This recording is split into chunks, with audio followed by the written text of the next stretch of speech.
सुप्रभात छात्रों, आज मैं आप लोगों के बीच में सूरदास जी के पद पढ़ाऊंगी।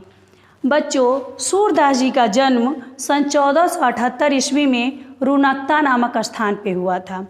इनके पिताजी का नाम रामदास शाश्वत था। इनकी मृत्यु 1583 ईस्वी में हुई थी। ये ब्रज भाषा में गायन किया करते थे। इनके गुरु श्री वल्लभाचार्य जी थे, जिनसे ये प्रेरित होकर के सदैव कृष्ण की भक्ति में लीन होकर कृष्ण के पद गाया करते थे। इन्होंने 3 रचनाएं की, सूरसागर, साहित्य लहरी और सूरसागर। ये अष्टछाप के एक प्रसिद्ध कवि थे। उनमें इनका एक विशेष स्थान था और वे श्रीनाथ जी के मंदिर पर सदैव श्री कृष्ण की भक्ति में लीन होकर पद गाया करते थे। बच्चों, आज हम सूरदास जी के इस पद का सप्रसंग व्याख्या समझाएंगे। बच्चों, मैं आपको पहले एक बात बता देना चाहती हूँ कि संदर्भ किस तरीके से लिखते हैं।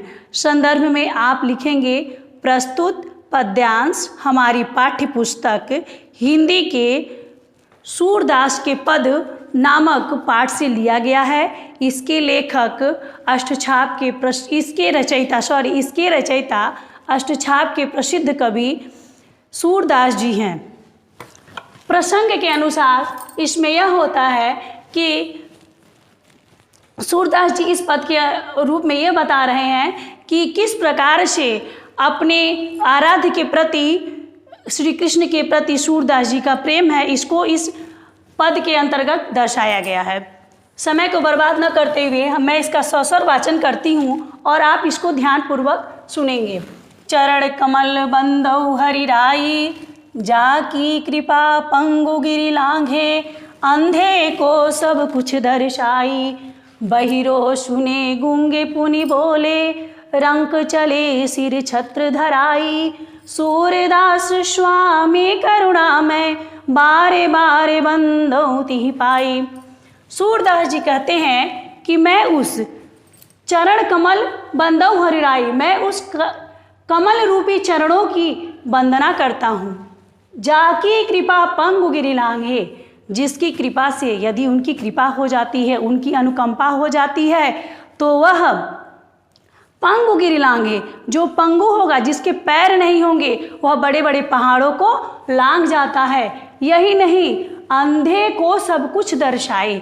यदि उनकी कृपा हो जाती है तो जो अंधा व्यक्ति होता है, जो कि जन्मांध होता है, जो कुछ नहीं कर सकता है, कुछ नहीं देख सकता है, उसको सब कुछ दिखाई देने लगता है। सूरदास जी आगे की पंक्तियों में कहते हैं कि बहिरो सुने गूंगे पुनि बोले, बहिरो सुने गूंग पुनि बोले, रंक चले सिर छत्र धराई। यदि उनकी अनुकंपा हो जाती है तो बहिरो सुने, जो बहरे लोग होते हैं, उनको सुनाई देने लगता है, और जो गूंगे होते हैं वह वाचाल हो जाते, पुनः बोलने लग जाते हैं। यही नहीं, जो रंक होते हैं, जिनके पास कुछ नहीं होता है, जो दरिद्र होते हैं, चले सिर छत्र धराई, वह अपने सर पर छत्र धराई। छत्र मीन्स होता है कि छत्र एक होता है कि जो राजा लोग होते हैं उनके सिंहासन को के ऊपर जो छत्र होता है उससे भी लिया जाता है, और छत्र से आपका मतलब है कि मुकुट से भी है। तो वह अपने सर पे मुकुट को धारण कर लेते हैं, अर्थात वह रंक से राजा बन जाते हैं। सूरदास स्वामी करुणा में बार बार बंदौती पाई। इसलिए सूरदास जी कहते हैं कि ये सब कुछ देख करके मैं उस स्वामी, उस करुणा में, जो करुणा के अपार सागर हैं, मैं उनकी बार बार उन चरणों की मैं वंदना करता हूँ, जिनका चरण किसके समान है? कमल के समान है। यहाँ उपमा अलंकार का प्रयोग किया गया है और इसमें अनुप्रास अलंकार का भी प्रयोग किया गया है।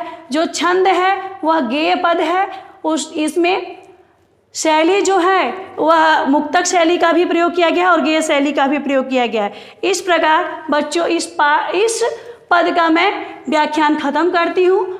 समय को बर्बाद न करते हुए मैं अगले पद की व्याख्या करती हूँ। सर्वप्रथम आप इसका एक बार पुनः सस्वर वाचन करेंगे, जैसे अविगत गत गति कछु कहत न आवे, ज्यों गूंगे मीठे फल को रस अंतर्गत ही भावे, परम स्वाद स्वाबहि स निरंतर अमिय तोष उपजावे, मन बानी को अगम अगोचर सो जाने सो पावे। रूप रेख गुण जाति जुगति बिनु निरालंब किति धावे। सब विधि अगम विचार ही ताते शूर शगुन पद गावे। इसमें संदर्भ का मैंने पहले ही आपको मैंने चर्चा कर दिया है बच्चों, तो इसलिए इसका प्रसंग मैं बताती हूँ कि इसमें निराकार रूप की उपासना के विषय में जो कहा गया है उसके परिप्रेक्ष्य में ये कहते हैं सूरदास जी कि मैं निराकार रूप की उपासना नहीं कर सकता और मैं ये सब कुछ उनके मतलब चीज़ों को जान करके मैं साकार रूप की उपासना ही करता हूँ। तो अब देखिए, अविगत गति कछु कहत न आवे। अविगत गति, जिसका कोई गति नहीं है, कोई चाल नहीं है, उसकी कुछ कहत न, उसके बारे में मैं कुछ कह नहीं सकता हूँ। सूरदास जी आगे की पंक्ति में कहते हैं कि ज्यो गूंगे मीठे फल को रस।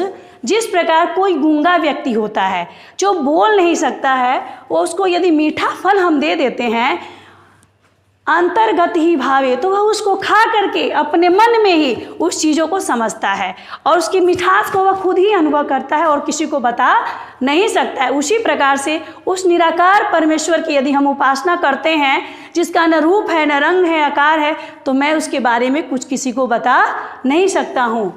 परम स्वाद सबही के रस निरंतर अमितोष उपजावे। परम स्वाद, जिस प्रकार गूंगा व्यक्ति उसको खा लिया फल को अपने मन में ही रख लिया और परम स्वाद सबही से निरंतर, उस परम स्वाद का वो अपने मन में ही रख लिया। अमितोष, अमिमिस होता है कि अत्यंत अत्यधिक, तोष में संतोष उपजावे, तो वह अपने मन में ही उसका संतोष उपजता है, वो अपने मन में ही उस चीज़ को समझ पाता है। मन वाणी को अगम अगोचर सो जाने सो पावे। वह मन से, वाणी से और जो अगम है अगोचर है, जिसका न कोई रूप है न रंग है आकार है, जो जाने सो पावे, वो जिसको जो जानेगा वही उसको पाएगा। रूप रेख गुण जाति जुगति बिनु निरालंब कित धावे।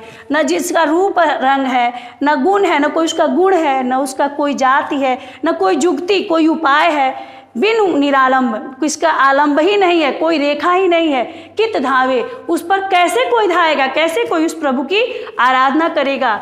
सब विधि अगम विचारी ताते सुर सगुन पद गावे। यह सब चीज़ों को, सब विधि, सभी उपायों को जान करके सूरदास जी कहते हैं कि मैं उस सगुण रूपी श्री कृष्ण की उपासना करता हूँ।